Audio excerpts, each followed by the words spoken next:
Hey, so here I am with my final installment for today. Well, it's actually my favorite section to cover, which is for its terrific titles. So for me personally, I really love picking out my title after I finish writing everything, which is such an ordeal.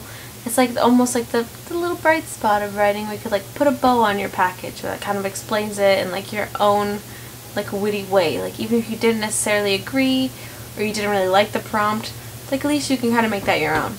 So the first tip that we have for titles is always alliterate. So, I mean, you don't always have to, but if you're kind of not sure what to do, a nice kind of a word jumble or whatever they call it is let's say for example you're writing about tornadoes. This is the one I made up. You could say wild winds wake west. So it's just kind of a mouthful, but it's fun to say. It's a tongue twister. So those are always good. And then another one is a question title. So the example we have online is college obsolete, but another one is college really necessary, because it let's say if you use that, because it really, whoever's reading it, especially if you're targeting your audience, for these there might be another college student, and I'm sure that college student is wondering, is college really necessary? So if you pose a question that really targets who your reader is, then it will draw them in to read the rest of your paper. So the third one is quotation title. So that's using someone else's words that have already kind of been well versed and it's pretty well known, and then making it your own title that kind of relates. So the example we have is For Whom the Bell Tolls.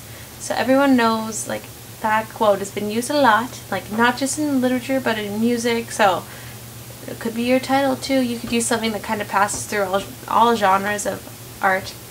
So the fourth one is a pun title. Even though I know puns have been getting a lot of flack these days, it's okay to be punny at whenever you want. So the example is school days, but instead of being with a YS, it's with a ZE, kind of dazed and confused days. So it's kind of a funny spin on what would have been with a YS, more serious kind of school days, into making it more of a fun paper. So puns are always a nice kind of joking witty way to draw your reader in. And then another way we have is the title subtitle. Personally, that's the one I use the most often, just because I'll start off with something that's not as, it's not as related, it's more of just kind of out there, but then with the subtitle you can narrow it down so that they know what you're reading about. And never choose a title that's so just out there that even though it sounds good, it has no relation to your paper. So always make sure you have it at least slightly tied in. And then the next one we have is the thesis title. So that's if let's say I have a shocking thesis, that'd be perfect to use as my title. So the example we have is Drunk Drivers Deserve the Death Penalty.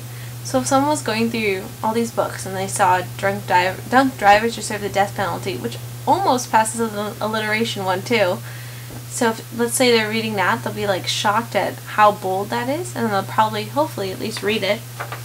So the next one we have is Contradiction in Terms title. So the example we have for that one is A Bright and Shining Lie. So it takes two things bright and shining, which should be describing something really great, but lie, so it's the description and the actual subject, they contradict each other. So it's kind of when the reader sees that, they'll be wait, what are they talking about? And they'll want to read that.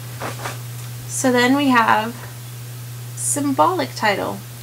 So the example that they have is the color purple. Another really well-known example is The Scarlet Letter, where just it's the main symbol of the book. So if your paper is writing about something it's a huge, where it's symbolism and all that, then definitely make it your title.